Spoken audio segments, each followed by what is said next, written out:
Hello, boys and girls, and welcome to the concession stand here on the KB Radio Network. I am your host, Kevin Reed, and this is the review of Jason Statham's new action revenge thriller, I guess you can say, The Beekeeper, which is directed by David Ayers and is currently in theaters.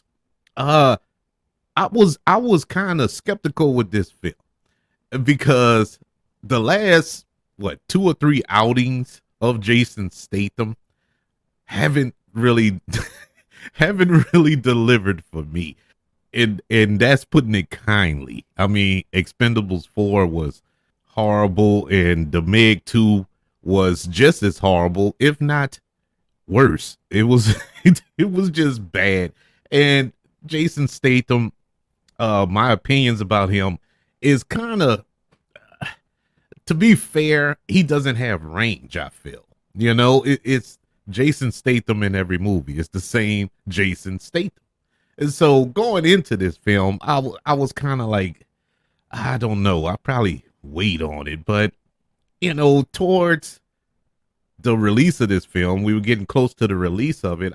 I kind of got the feeling like it might be all right. And one of the things was David Ayers as the director of this film. David Ayers, who is an awesome filmmaker, Fury, End of Watch, Street Kings, Bright. I like Bright, the Will Smith film that was on Netflix, and the Suicide Squad, or not the Suicide Squad, but Suicide Squad.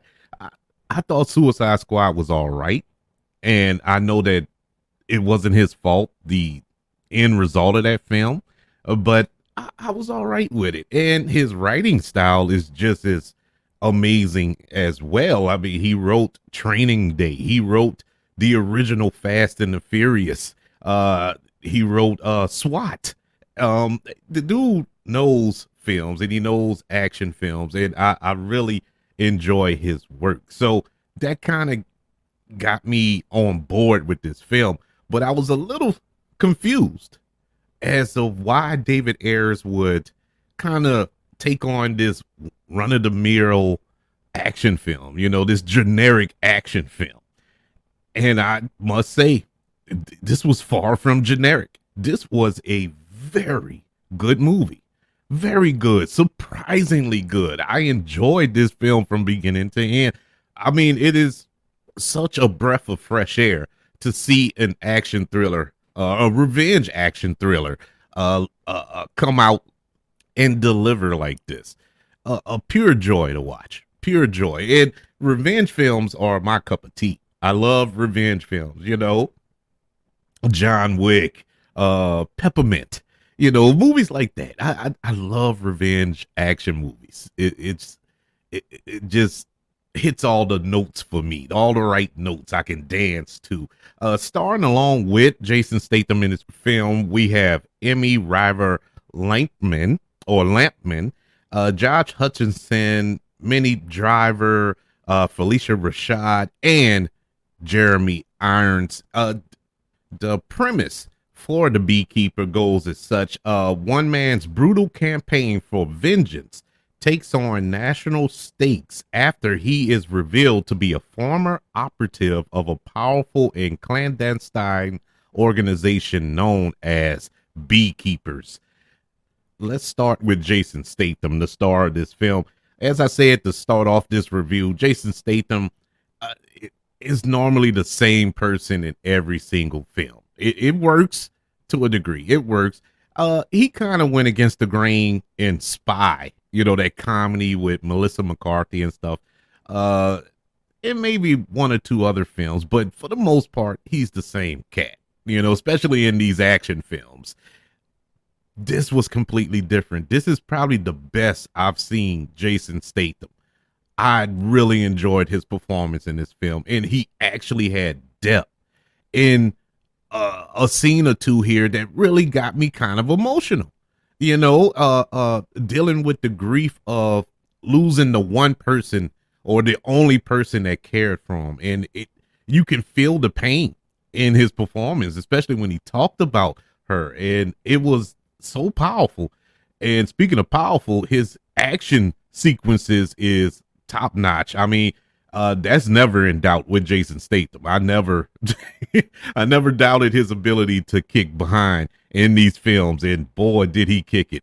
I mean, this was well choreographed. The fight scenes in this film, um, it was good to see Felicia Rashad in this film. Me being a big fan of the Cosby Show growing up, and seeing her still out here doing her thing is a beautiful, beautiful thing. Even though she wasn't in the movie too long, but I loved seeing her on screen.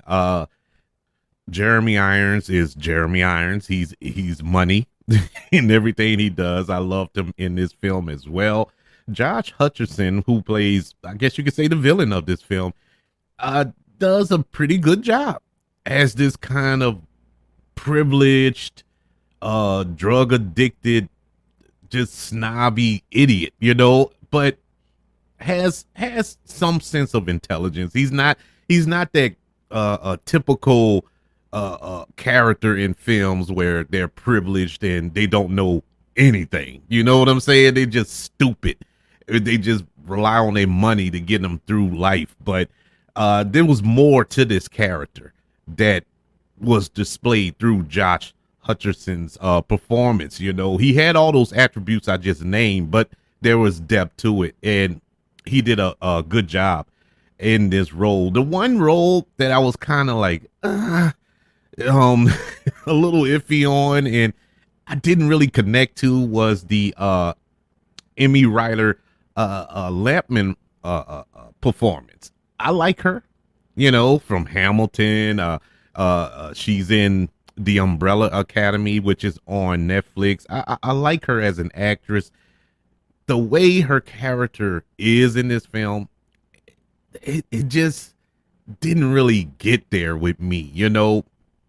She plays an FBI agent whose mother commits suicide after having her money taken from her through this scam that the Josh Hutcherson character company is doing to these old people and older people in this film. And she didn't really grieve.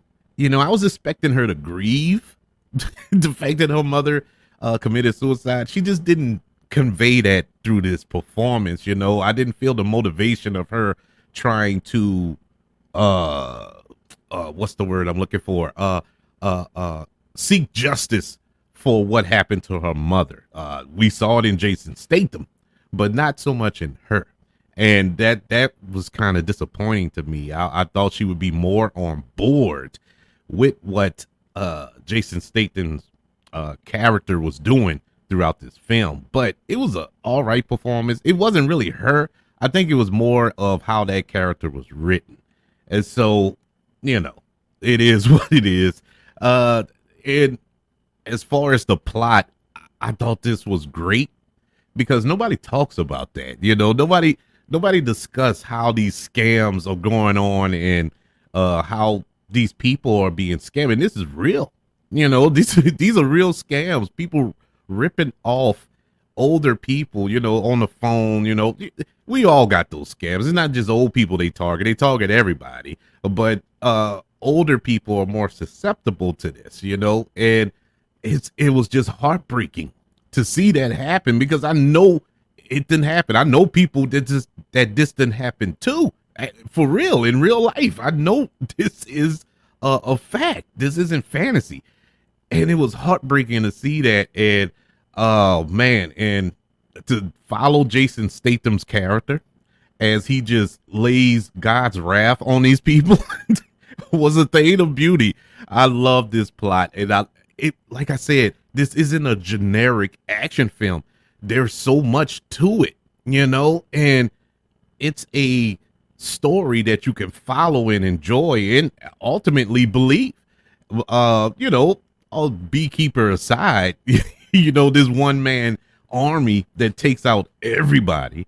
It's that's a little less believable, but they did a good job of hyping them up, from beginning. It wasn't a secret to what a beekeeper is and what their place is in society and how feared beekeepers are.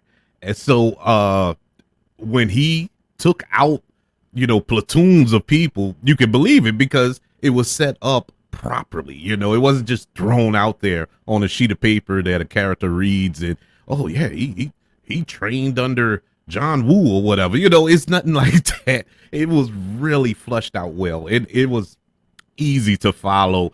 It was one scene, and it was, I guess you could say, the climactic scene of this film that was kind of, I don't know. You have to suspend disbelief a little bit, you know, with the final showdown. Well, leading up to the final showdown. Once we get to the final showdown, oh my God, it was white knuckled, edge of your seat, excitement, bruh. I mean, to see Jason Statham just go ham was amazing. But it was the lead up to that, for him to get to this certain place. As you can see, I'm talking around things because I don't want to spoil the movie, but it just kind of was like too easy for him to get where he needed to go at the very end of the film. And I was like, wow, I could have did that. You ain't have to be a beekeeper to do that, to get to this certain area.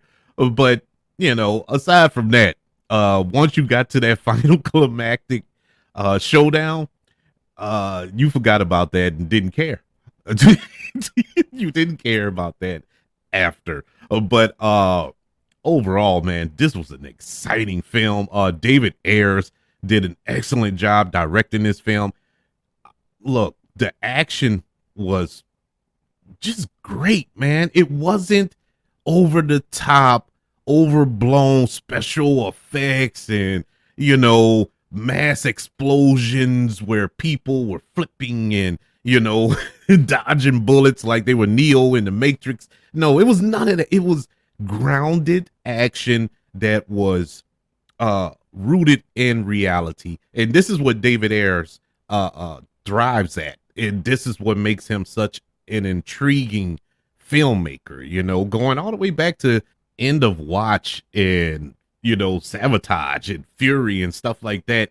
I love the way he grounds his stories in the action, and it's like something you can see on the news every night. You know what I'm saying? There's nothing fantastical about it, but they are for entertainment purposes. And it was an exciting experience to watch this film. This was, I can clearly say here on January what's today, the 12th, that this is the best film of 2024 so far.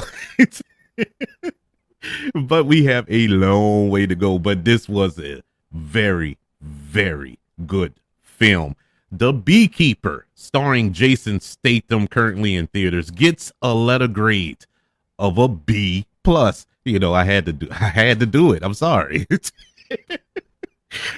Great film.